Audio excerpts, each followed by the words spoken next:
कहा कि आप झूठ बोल रहे हैं, आप पेट पोसने पालने के लिए आए हैं और कुछ नहीं है। राम की कथा तो 3 लाइन में है। एक थे राम जी, एक था रावणा। उसने उसकी जोरू छीनी, उसने जलाया गावड़ा। बस इतना सिखा दीजिए और लंबी गली से निकल जाइए। आज हालत क्या है, डॉक्टर का फीस देंगे अभी और वकील का फीस अभी देंगे, लेकिन जो बच्चे को पढ़ा रहा है उस्ताद, उसका फीस अभी नहीं देंगे।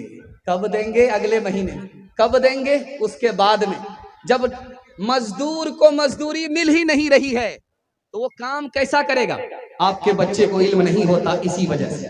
आज वादा कीजिए यहां हाथ उठा करके कि डॉक्टर का फीस उधार रहेगा, लेकिन पढ़ाने वाले का, उस्ताद का फीस उधार नहीं रहेगा। हाथ उठा दीजिए इंशाअल्लाह। एक मिसाल पर पैगाम खत्म कर रहा हूं, जरा ध्यान से सुनिएगा।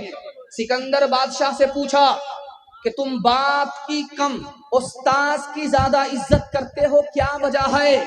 तो कहा कि बाप मेरा आसमान से मुझको जमीन पर लाया और मेरा उस्ताद मुझे जमीन से आसमान पर ले गया, इसलिए मैं बाप से ज्यादा उस्ताद की इज्जत करता हूं।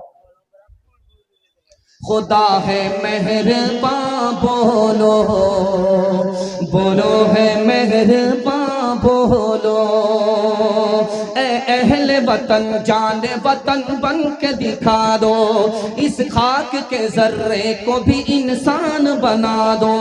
इंसान वो है इल्म की हो जिसमें तजल्ली, हैवान को कभी इल्म मिला हो तो बता दो। कांटों को जिहालत के अलग काट के फेंको, तुम इल्म से फूलों से नया बाग खिला दो। बे इल्म का जीना भी है एक किस्म का मरना, जैसे तन बेरू जला दो के दबा दो। खुदा है मेहरबान, बोलो बोलो है मेहरबान, बोलो। जवानों के हवाले से पैगाम है, औरतों के हवाले से पैगाम है। 5 मिनट में मेरे हिस्से का जलसा मुकम्मल हो रहा है। एक अजीम मेहमान कटिहार से तशरीफ ला रहे हैं, उनको भी सुनना है, उनकी दुआ पर आमीन करके जाना है। वादा कीजिए, हाथ उठा दीजिए इंशाअल्लाह। ध्यान से सुनिएगा, जल्दी से निकल जाएगा। हमारा जवान जब तक दारू नहीं छोड़ेगा 10 साल पीछे हो जाएगा, हर साल पीछे होगा। और दारू छोड़ करके 1 साल दिखाए, 10 साल आगे बढ़ जाएगा। 10 साल के बराबर 1 साल में तरक्की होगी। दिखाने के लिए जा रहा हूं। आपके घर में अंडा है, कच्चा अंडा। कच्चा अंडा को तोड़ करके दारू में डालिए, दारू की बोतल में डालिए। तजर्बा करके दिखा रहा हूं। कच्चा अंडा दारू की बोतल में डालिए, वो टाइट हो जाएगा ऐसे जैसे कि उबला हुआ अंडा। तो जो हलक के नीचे शराब जाएगी, अंदर की अतड़ी का क्या हाल होगा। दूसरा नमूना आपकी खिदमत में आ रहा, ध्यान से सुनिएगा। गोश्त की बोटी एक शराब की बोतल में डालिए, गोश्त की बोटी पानी की बोतल में डालिए। 3 दिन के बाद देखिए कि कौन सी बोटी का रंग, टुकड़े का रंग कैसा हुआ है। जिसको आपने पानी की बोतल में डाला वो अपनी हालत पर रहेगा, और जिसको आपने शराब की बोतल में डाला वो चर्बी की तरफ पीला हो जाएगा। ठीक जब शराब की घोंट हलक के नीचे आती है तो अतड़ी तबाह होकर के जर्द पड़ जाती है, जैसे जोंडिस की बीमारी। तीसरा नमूना आपकी खिदमत में लेकर आप किसान आदमी हैं, आपकी पीठ पर मशीन होती है, आप स्प्रे करते हैं। उस मशीन में पानी भी होती है, दवाई भी होती है। आप तजर्बा कीजिए, 1000 बूंद पानी की उसमें डालिए, 1 बूंद सिर्फ शराब की डालिए और फूल पर स्प्रे करके 10 दिन देखिए, वो फूल मुरझा जाता है। जब गिलास की गिलास शराब अंदर जाएगी तो अंदर का हाल क्या होगा। इसलिए मैं अपने जवानों से हाथ जोड़ करके कहता हूं, दारू को छोड़ करके 1 साल दिखाइए। मैं मसनदे रसूल पर बैठ करके गारंटी लेता हूं 10 साल के बराबर तरक्की होगी। हाथ उठा करके वादा कीजिए, दारू नहीं पिएंगे इंशाअल्लाह, और पिलाएगा तो कोई छोड़ेगा नहीं। हाथ उठाइए इंशाअल्लाह।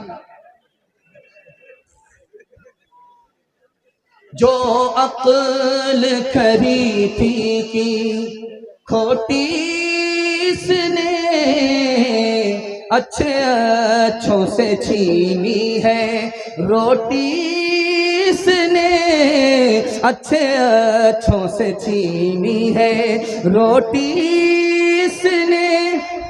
मस्तों पे शराफा का मस्ती लाई, पतलून को कर दिया लंगोटी इसने, पतलून को कर दिया लंगोटी इसने। बस आखिरी पैगाम औरतों के हवाले से सुनने के लिए तैयार है? दोनों हाथ उठा दीजिए इंशाअल्लाह। औरत को सर पर बिठाएंगे, हाथ उठाइए इंशाअल्लाह। कुवत चली जाएगी। ध्यान से रखिएगा, अल्लाह ताला ने सुकून की 3 चीज को पैदा किया है। अल्लाह के इल्म में इजाफा फरमाए, मेरे मुताला को ताज़ा फरमाए। ध्यान से सुनिएगा, 3 मिनट का पैगाम है। बाईपास जा रहा है, पेशाब पखाने को भी रोक करके बैठ जाइए। 3 मिनट का पैगाम आपके सामने से गुजर रहा है। 3 चीज के अंदर अल्लाह ने सुकून रखा है। जब रात आती है तो आदमी को मीठी नींद मिल जाती है, अल्लाह ने सुकून रात के अंदर रखा। दूसरी चीज क्या है सुकून की?